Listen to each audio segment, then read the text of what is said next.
Material accumulation is psychological stimulation. Material desire is a recursive loop, not a need. Material accumulation is psychological stimulation. This means when you want to buy something beyond function, the body is not asking, life is not asking, reality is not asking. The mind is asking for movement. Accumulation gives the mind anticipation, comparison, future orientation, self reference, narrative. I'm upgrading, I'm progressing. That activity produces stimulation, a mild chemical lift.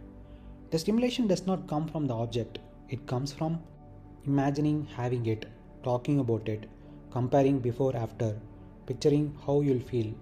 That's why the excitement peaks before purchase. So, material accumulation is not nourishment, it is mental activation, like scrolling, like novelty, like planning. Same system, different surface. Material desire is a recursive loop, not a need. A need ends when met. Hunger ends with food. Fatigue ends with rest. Thirst ends with water. Material desire does not end when met. Because it was never a need, it is a loop. Imagine improvement.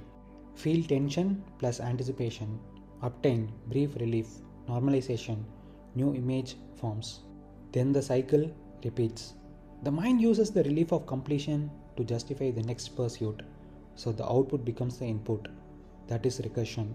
The loop is endless, not because you are greedy, but because the system is built to continue, not conclude. Why the mind insists it's a need? Because calling it a need legitimizes urgency, removes doubt, bypasses observation. If you believed it was stimulation, you would stop. If you believe it's a need, you act. So the mind labels stimulation as a necessity. What this is not saying? It is not saying never buy things, live minimally, desire is bad, money doesn't matter. Those are moral conclusions. This is mechanical observation. Buy what functions, discard what promises psychological arrival. What happens when this is seen, not practiced? You don't resist desire, you don't fight impulse, you don't become disciplined. Something quieter happens. The mind loses authority in this domain. Desire still arises, but it feels thin, predictable, already known, like hearing a song you've outgrown. Material accumulation keeps the mind busy. It does not move life forward. Once this is seen, you don't renounce things. You stop asking them to do a job they were never designed to do. That's not control, that's clarity. Wanting basic material comfort is not a flaw. Food that nourishes, clothes that fit, a body that feels strong, tools that reduce friction. These are functional needs, not psychological ones. The confusion begins after function is met. The key distinction. There are two very different reasons a human seeks things. Function. You buy something because it serves reality. It saves time. It reduces friction. It protects health. It increases precision. This is clean, silent, undramatic. Completion. You buy something because it tries to finish you, to feel ahead, to feel legitimate, to feel admired, to feel I'm doing well now. This is noise. Apple Watch, Nike shoes, BMW car, expensive branded clothes. These objects are not the problem. The psychological transaction is the problem. Ask one brutal question. No thinking, just honesty. What am I hoping this will settle inside me?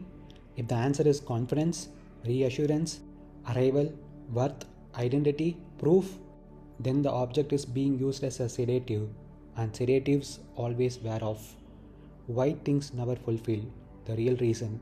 Not because they are material, not because desire is bad, not because monks say so, because the mind is recursive. The mind doesn't want the watch, it wants the feeling of having obtained, and once obtained, the feeling collapses. The baseline resets, a new image is created, desire reappears in new clothing. So the chase continues, not because you are weak, but because the mechanism is endless by design. This is not a moral failure, it's how the mind works.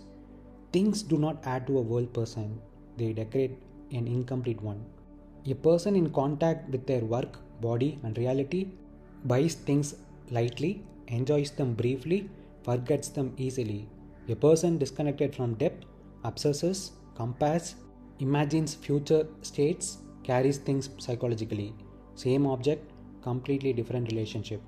So is obtaining things an illusion? No. Using things to escape inner friction is the illusion. There is nothing wrong with quality tools, good products, reliable devices. There is something costly about imagining they will close the loop, believing they mark progress, using them to self soothe identity anxiety. The silent test. Before buying anything non essential, pause and ask, if nobody ever noticed this, would I still want it? If yes, buy it cleanly. No drama, no story. If no, wait. The craving will die on its own. No discipline required, clarity dissolves craving automatically. Fulfillment does not come from having less or having more. Fulfillment comes from needing nothing to feel complete. From that place, you may own things, you may discard them, you are untouched either way. That's not renunciation, that's freedom from transaction. And that freedom is quieter than desire, but infinitely stronger. What the mind is recursive actually means. Recursive means the output becomes the next input. The mind does not move in straight lines, it loops. It creates an image, pursues it, consumes it, immediately uses the result to generate the next image. So, desire is not a series of wants, it is a self feeding system. The object was never the target. When you say, I want the watch, that is already inaccurate. What is actually happening? The mind imagines a future state. In that state, there is a relief, upgrade, arrival, reassurance. The object is merely the symbol used to represent that state. So, the desire is not for the watch, it is for a different inner configuration. This is why the same watch excites one person and means nothing to another. The excitement exists before the object is touched. The pleasure is anticipatory, not consumptive. Why the feeling collapses after obtaining? The mind runs on contrast, not possession. Before obtaining, not it creates tension. Imagination is active. Identity is in motion. At the moment of obtaining, contrast disappears. Imagination has no runway. The image is fulfilled and therefore dies. So the feeling collapses not because the object failed, but because the mechanism finished its cycle. The mind cannot sustain fulfillment, it can only sustain movement. Baseline reset is automatic, no choice involved. Once the object becomes normal, attention withdraws, the nervous system recalibrates, the new state becomes the new zero. This is not weakness, this is homeostasis. The mind must return to neutral or it would burn out. So it resets, and neutrality feels empty to a mind addicted to stimulation. Why a new image must be created? Emptiness is intolerable to the psychological mind. So immediately, unconsciously, comparison resumes. Future orientation activates. A new improvement is imagined. Not because you decided to, because movement is the mind's survival strategy. Standing still feels like death through it. So desire reappears. Same engine, different skin. Endless by design. This is crucial. This loop evolved for survival, not happiness. Early humans, desire kept them hunting. Dissatisfaction kept them improving. Restlessness kept them alive. The mind was never designed to say, enough, this is complete. Completion is a spiritual insight, not a mental one. So expecting fulfillment from the mind is like expecting silence from a factory. Why this doesn't stop on its own? If the mind ever truly rested in completion, identity would dissolve, ambition would quiet, comparison would stop, the self-image would weaken. To the mind, that is existential danger, so it keeps spinning. The hidden tragedy. Most people think, I haven't found the right thing yet, but the truth is, there is no right thing, only the right mechanism. And the mechanism does not end with better choices. It ends with seeing it clearly. Seeing is not intellectual, it is perceptual. Once seen, desire still arises, but it is no longer believed, no longer urgent, no longer personal. It loses authority. What changes when this is seen? You don't become ascetic, you don't reject objects, you don't suppress desire. Something subtler happens. Desire arises and fades like weather. Obtaining loses psychological weight. The chase loses drama. Urgency dissolves. You still buy things, but they no longer promise anything.